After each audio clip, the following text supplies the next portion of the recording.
Karl of Akkad is running for MP with UKIP. As part of his bid for power, he's been going around Britain obnoxiously demanding people debate him, or something. During one of these debates, he said something pretty interesting. She's demanding the right to feel safe in public. No one has the right to feel safe. Nobody has the right to feel safe. No, you can't make Can we have that on your campaign poster? You just can't. You can't make a right that depends on other people. So, okay, let's talk about that. Let me just put on my explaining things to Karl so he doesn't have to read a book cap. In philosophy, one of the most important questions is, should we treat other people according to some specific set of moral rules? And if so, why? One of the most prominent answers to this question is natural rights theory. Through natural rights theory is often co-opted by libertarians to justify economic freedom, that's not really what natural rights are. In short, natural rights theory posits that every person is endowed, often by God, with a certain set of rights. These rights usually involve things like free speech, freedom from cruel and unusual punishment, etc. In case you haven't caught on by now, the idea of natural rights is pretty explicitly enshrined in the American Constitution. For the Founding Fathers and those who influenced them, natural rights were the answer to oppression from the British monarchs across the Atlantic, and an excuse not to pay their taxes, but we don't talk about that. The Constitution is, in many ways, specifically designed to protect against any infringement on natural rights. The issue is that while most people agree that murder is wrong, there are some more gray elements of rights theory. Is abortion the same as murdering a living child? Is money protected by free speech? Is solitary confinement cruel and unusual punishment? One of these questions is about free speech. What speech is free speech? Is hate speech free speech? The more libertarian natural rights theorists would say that yes, of course it is. Many on the left would say that hate speech interferes with the rights of the people it targets, and as such shouldn't be thought of the same as other speech.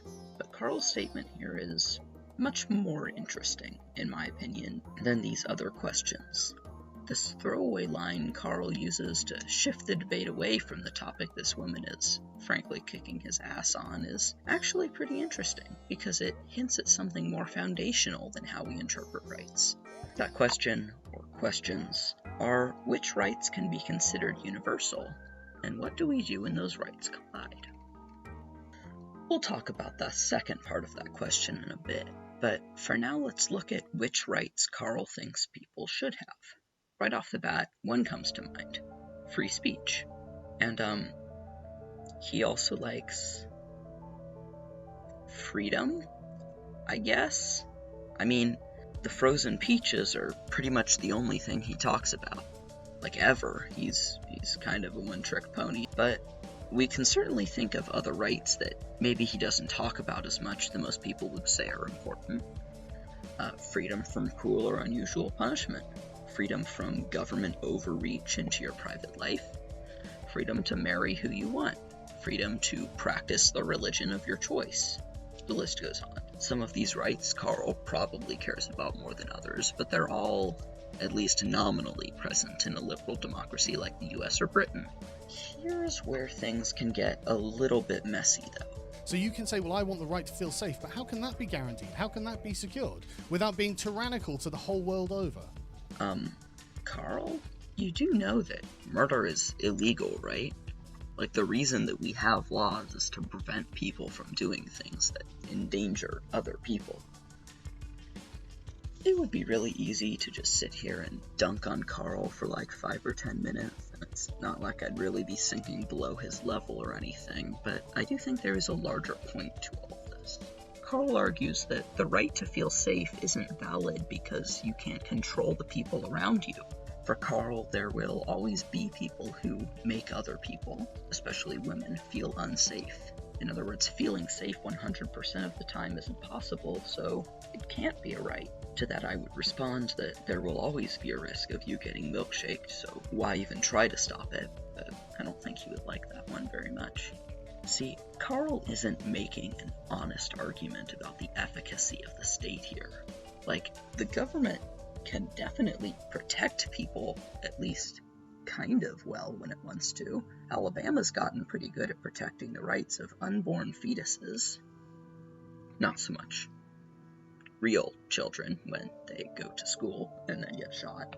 Carl's real argument has to do with the interaction between competing rights. One of the chief criticisms of natural rights theory is that there isn't really a clean way to deal with rights that conflict with each other.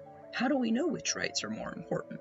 When a church wants to use their religious rights to fire me for saying gay people exist, is that more or less important than my free speech rights to say gay people exist? The most obvious and common way to deal with this is to create a hierarchy of rights that determines which one takes a precedent over the other. Carl's hierarchy would, at first glance, seem to be free speech on top, and then everything else sort of nebulously below it. But I don't think that that's quite the case. I mean, he routinely calls peaceful protesters expressing their free speech fascists for seemingly no reason. There's definitely evidence that he really hates it when the Labour Party says things he doesn't like. So, what's his real motivation? Well, to understand this, it's important to take a look at what he actually advocates for. Carl calls himself, on different occasions, a Republican, a liberal, a free speech extremist, and a libertarian. That last one is pretty funny considering how anti-immigration he is. His perfect world seems to be a kind of libertarian free speech paradise with no government intervention into the social sphere and a moderate social safety net. This world is one in which actions reign supreme and words have no power. It's that last statement that is especially important for this video. See, Carl, like many alt-right YouTubers, first experienced success by inciting harassment against Anita Sarkeesian. He would make long, ranting, potato mic videos whining about the SJWs ruining video games, often promulgating conspiracy theories about Sarkeesian's dark dealings with a shadowy cabal of definitely not Jews. Unsurprisingly, Sarkeesian began to experience some toxicity. People began lashing out at her over the internet, setting off a harassment campaign of truly massive proportions, largely headed off by none other than Carl Benjamin. When people on the left began to confront him about what he was doing, he claimed that Sarkeesian fabricated the harassment campaign. Like, all of it, somehow. He left the details pretty vague. After a while, though, this argument started to lose its allure. I mean, it's kind of dumb. There's literally no evidence that Sarkeesian tried to fabricate the harassment. It's just a conspiracy theory. Carl's actions also began to have other negative consequences. The woman from the clips above mentions a story about a Labour MP who was stalked by a mysterious man citing Sargonian talking points. Obviously, that's really messed up, and any decent person would be at least a little bit disturbed by learning that. Not Sargon. He immediately accuses the MP of making up the story, for literally no reason than you can't describe the stalker's appearance in perfect detail. What's his name? I don't know. She didn't What know did his he look name. like? He didn't How give tall it. was he? What race was he? You don't know enough- anything about him. It's just a lie. Just like he did with Sarkeesian. However, he takes another approach that's maybe somewhat more relevant to what we're talking about. He disavows. Now, disavow is a bit of a controversial term because Nazis often use it as shorthand for I agree wholeheartedly with person who's probably a fascist, but I have to look like a person who's not genocidal, so I'm going to pretend I don't want to commit mass murder for a sec. In Carl's case, however, he uses it a bit differently. I am a free speech activist. I believe that people should be free to say what they like. Any actions taken by any individual are the responsibility of that individual alone. For Carl, the answer to the question of how to deal with conflicting rights is just to side with the right that most benefits him to do so.